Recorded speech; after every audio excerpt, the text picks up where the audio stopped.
మూకశంకరులు అంటారు స్తుతి శతకంలో, ఈ శ్లోకం చెప్పి నేను పూర్తి చేసేస్తాను, ఎందుకంటే అదొక తన్మయం ఈ కబరీబంధం చెప్పడం అంటే. కానీ మిమ్మల్ని అంతకన్నా నేను వేధించకూడదు కనుక ఈ ఒక్క శ్లోకం చెప్పి పూర్తి చేసేస్తాను.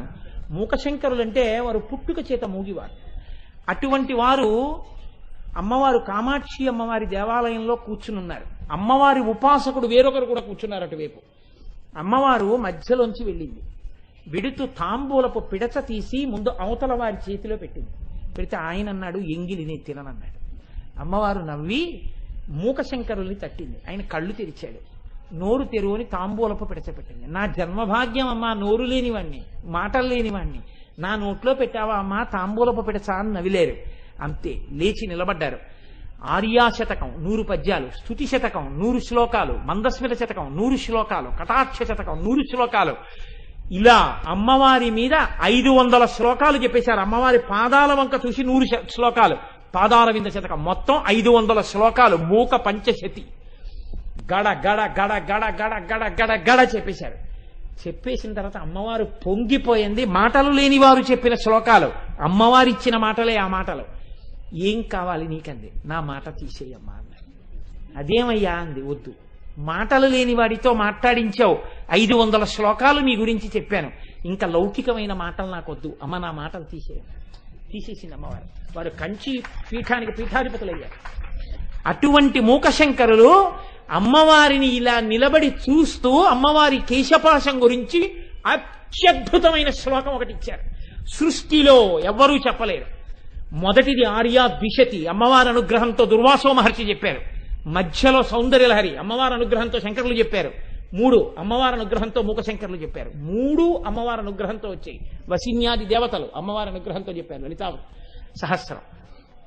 ఆయనంటారు, ప్రౌఢద్వాంతకదంబికే కుముదిని పుణ్యాంకురం దర్శయం జ్యోత్స్నా సంగమనేపి కోకమిథునం మిశ్రం సముద్భావయం కాళిందీలహరీ దశాం ప్రకటయన్ కమ్రాం నభస్యద్భుతాం కశ్చిన్నేత్ర మహోత్సవో విజయతే కాంచీపురే శూలినః అన్నారు.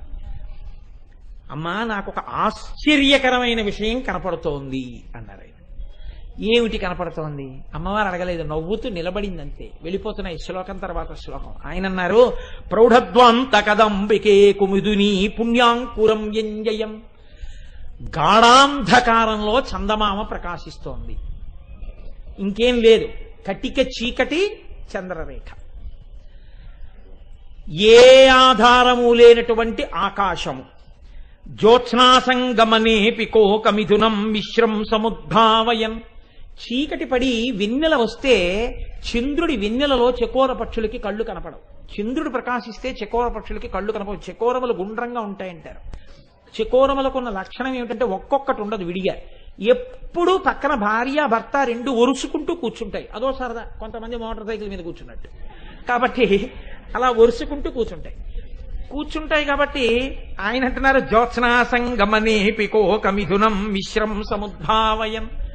వెన్నెలలో 2 చక్రవాక పక్షులు ఒకదానితో ఒకటి ఒరుసుకుంటూ కూర్చున్నట్టు అలా కూర్చోవడం సంభవించదు. ఎందుకంటే వెన్నెట్లో వాటి కళ్ళు కనపడవు, విడిపోయి ఏడుస్తూ ఉంటాయి. తెల్లవారేక సూర్యకాంతిలో కలుసుకుంటాయి. అలాగా ఇక్కడ సృష్టికి విరుద్ధం. చీకట్లో చంద్రరేఖ కనపడుతోంది. కాస్త వెన్నెట్లో చంద్రరేఖ కనపడుతుంది, చీకట్లో చంద్రరేఖ కనపడుతుంది. అలాగే నాకు మంచి వెన్నెట్లో 2 చక్రవాక పక్షులు పక్క పక్కన ఒరుసుకుంటూ కనపడుతున్నాయి. చక్రవాకములు గుండ్రంగా ఉంటాయి కూర్చున్నప్పుడు. కాళిందీలహరీ దశాం ప్రకటయన్ కమ్రాం నభస్యద్భుతాం. ఆకాశంలో యమునా నది ప్రవహిస్తూ కనపడుతోంది. ఆకాశంలో గంగ ప్రవహిస్తుంది, యమున ప్రవహించదు. ఇలా అసలు సృష్టిలో ఉండనటువంటి 3 విరుద్ధమైన విషయములు నాకు నీ రూపంలో కనపడుతున్నాయి. కానీ నిన్ను అలా చూసినప్పుడు కాముణ్ణి గెలిచిన వాడు కళ్ళు ఇంత చేసుకుని ఇలా ఇంత గొప్పగా ఉన్న వస్తువు నాది అని చూడబడేటటువంటి పరమశివుడి యొక్క నేత్రములకు విజయమై ఉత్సవమై సంతోషమును కలిగించేటటువంటి ఆ రూపమును నేను ఇవాళ చూస్తున్నానన్నారు. ఎవరావిడ? కామాక్షి. ఏమిటి ఇందులో రహస్యం అంటే, ప్రౌఢధ్వాంత కదంబికే. అమ్మవారి జుత్తు చీకట్ల గుంపుల్లో ఉంటాయి, నల్లటి జుత్తు. ఈ నల్లటి జుత్తులో తదియనాటి చంద్రరేఖ.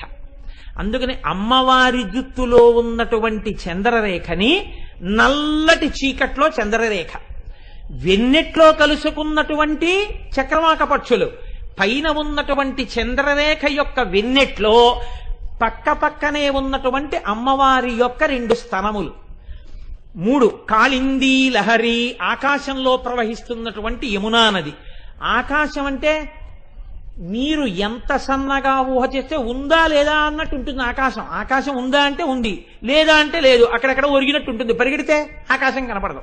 ఉందా లేదా బాగా పట్టి పట్టి చూస్తే అమ్మవారికి నడువు ఉందనిపిస్తుందట. అంత సన్నటి నడువు, అంతటి సన్నటి నడువు కాబట్టి ఆకాశం లాంటి నడువు. దీని మీద యమున ప్రవహిస్తోంది. ఆకాశంలో గంగ అయితే తెల్లగా ఉంటుంది, యమున ప్రవహిస్తే నల్లగా ఉంటుంది. ఏమిటి ప్రవాహం? నల్లటిది, అమ్మవారి యొక్క నూగారు. అందుకని అమ్మ నీ నడుము మీద కనపడుతున్నటువంటి, నీ యొక్క పొట్ట మీద కనపడుతున్నటువంటి ఆ నూగారు, ఇది ఆకాశంలో ఉన్నటువంటి యమునా ప్రవాహం. ఇవి ఎవరి కన్నులకు ఆనందాన్ని ఇవ్వాలి? మా కన్నులకు ఆనందాన్ని ఇచ్చేవి కావు. ఇవి అమ్మవారి స్వరూపంగా మేము ఆరాధన చేస్తాం. ఒకరి కన్నులకు మాత్రం ఉత్సాహాన్ని ఇస్తాయి. ఎవరైనా కశ్చిన్నేత్ర మహోత్సవో విజయతే కాంచీపురే శూలినః, శూలం పట్టుకున్న ఆయన ఉన్నాడే, త్రిశూలం పట్టుకున్న ఆయన కన్నులకు ఆనందాన్ని గొలిపే రూపం అమ్మా ఈ రూపం. కామాక్షి రూపం. ఆ రూపాన్ని మేము నమస్కారం చేసి స్తోత్రం చేస్తున్నాం. అది నా కన్నుల కట్టెదుట నిలబడితే మాటలు లేనివాడు శ్లోకం చెప్పి ధన్యుడనయ్యానమ్మా, ఇది నాకు కలిగిన దర్శనం అన్నారు మూకశంకరులు. ఆయన కూడా ప్రౌఢధ్వాంతకదంబికే కుముదుని, అమ్మవారి నల్లటి ఆకాశంలో పుట్టినటువంటి కలువ పువ్వుతో పోల్చారు. కలువ పువ్వు నల్లటి ఆకాశంలో నల్ల కలువ ఎలా కనపడుతుందండి? కనపడదు. చీకట్లో నల్ల కలువ కనపడనట్టు చీకట్లో కనపడుతున్నటువంటి నల్ల కలువ అయిపోయింది ఇప్పుడు. అంటే సృష్టికి విరుద్ధం. చంద్రరేఖ, నల్లటి కురులలోని చంద్రరేఖ, ఆకాశంలో యమునా నది, అమ్మవారి యొక్క నడుము మీద నూగారు. రెండవది, వెన్నెట్లో చక్రవాకాలు కలవవు, వెన్నెలలో ప్రకాశిస్తున్న చక్రవాక పక్షుల వంటి స్తనములు. ఇవి ఎవరి కంటికి ఆనందాన్ని ఇస్తాయి? కాంచీపురంలో ఉన్నటువంటి పరమశివుడి కంటికి ఆనందాన్ని ఇచ్చేవి. ఈ నల్లటి జుత్తు మాకో వ్యామోహాన్ని విరిచేస్తుంది, విరిచేసి జ్ఞానాన్ని ఇస్తుంది.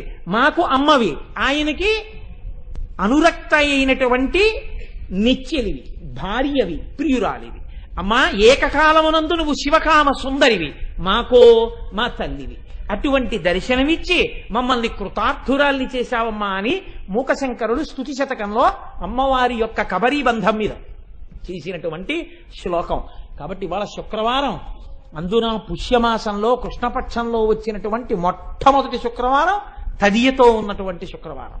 కాబట్టి ఇవాల్టి రోజు అసుర సంధ్య వేళలో నా అంత నేను ప్రయత్నించకపోయినా అమ్మవారే అనుగ్రహించి ఇవాళ మనకి చక్కగా ఆ అమ్మవారి యొక్క కచభారం గురించి చెప్పుకుని వినేటట్టు, దానివల్ల మన క్లేశభారాన్ని తీసేయాలని అమ్మ అనుగ్రహంగా బ్రహ్మాండ మండలములన్నీ ఆవిడ కాంతిలో మునుగుతున్నాయని, ఆవిడ కబరీబంధము యొక్క దర్శనం మనం ఎలా చెయ్యాలో ఎంతమంది పెద్దలు ఎన్ని రీతులలో చెప్పారో ఆ విషయాన్ని అమ్మవారు పలికించినది మీ ముందు సాహసించి పలికి ఉన్నాను.